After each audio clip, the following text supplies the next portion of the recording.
the sounds are not that important, of course. There's a lot of space in this kind, just as with the Japanese flute. We may listen to one piece just for a few minutes, where what really matters there is not what is manifested, but what remains unmanifested. That's the essence of that kind of music, if you can even call it music. Yes, it is music. Similar to paintings, certain Eastern, Chinese, Japanese, ancient paintings, where you might just see a little branch of a tree in one corner, and a rock, a small rock at the bottom of the painting, and a little bird flying across. But 80% of the painting, there's nothing there. There's so much empty space.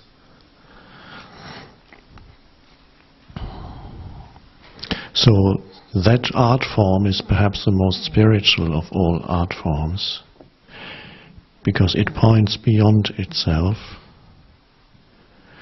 It doesn't say, look at me, the manifested, how great I am. It says, look that way. So, what arises in the contemplation of art like that is, when you contemplate it,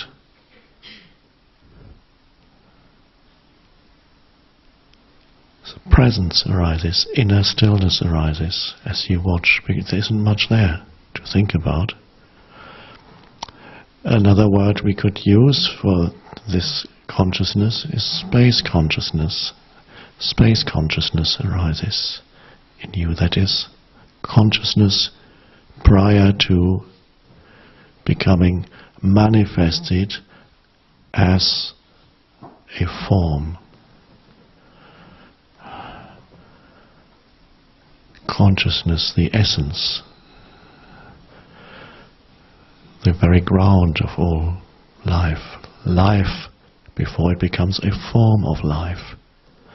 The unmanifested one, life before it is split up into, first into two,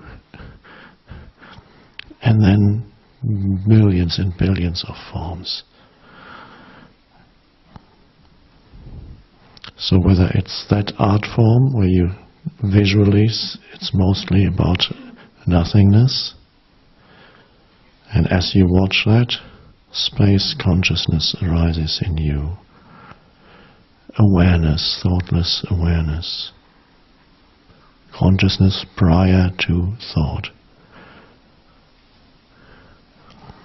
And the same happens when you listen to that kind of music. An awareness arises of the ground. The sounds are not that important. So we become aware of that which underlies the sounds. The dimension of depth. And that's the depth within you.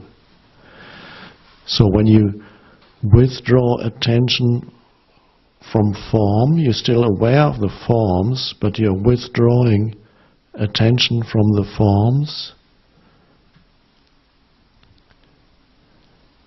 and what remains is pure attention itself. It's subtle, easy, not complex, but subtle.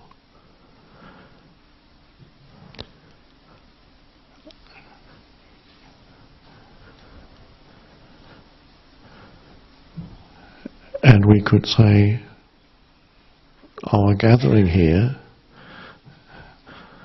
has the same purpose. Really, it's not in the words. or whatever experience you have. That may be nice too. You have nice experiences here too.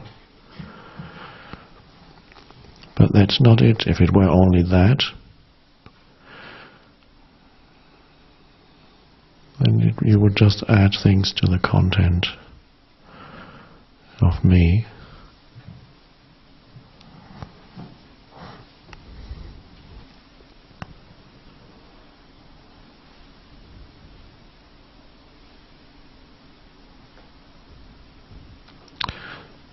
The good thing is that that state of consciousness, which we might call presence or space consciousness, somehow transmits itself. There is, I don't want to become too esoteric here, but in some strange way, when one form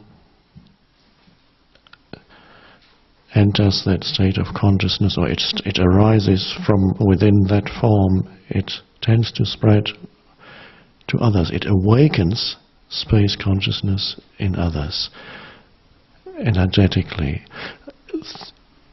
There's almost a recognition of the innermost essence of your being recognizes itself. So that's why I sometimes say people don't come here to listen to me or to see me. That would be pointless. They come to be with themselves more fully. There's a reflective quality here, a self-recognition. And that's why sometimes people feel great joy and aliveness. For the first time, they have dropped down below the level of mental noise, and even below the level of the fluctuating emotions, to the true depth, which is the inner spaciousness, which is just pure consciousness before it becomes something. You could say it's before the state, and again without wanting to become too esoteric, the state, scientists speak of the creation of the universe in an explosion, as they call it, the Big Bang. That's the theory. And nobody can say, what was there before the Big Bang? Nothing. So the whole universe must have come out of nothing. There was nothing, because if there was something there, then it wasn't the birth of the universe, it was already there. So they say it started with the Big Bang, manifested existence, suddenly coming into being out of, they don't know what, nothing. But when you start thinking about it, even the greatest scientists can't figure that out. It remains a mystery how all of this, all the galaxies, came at some point out of nothing.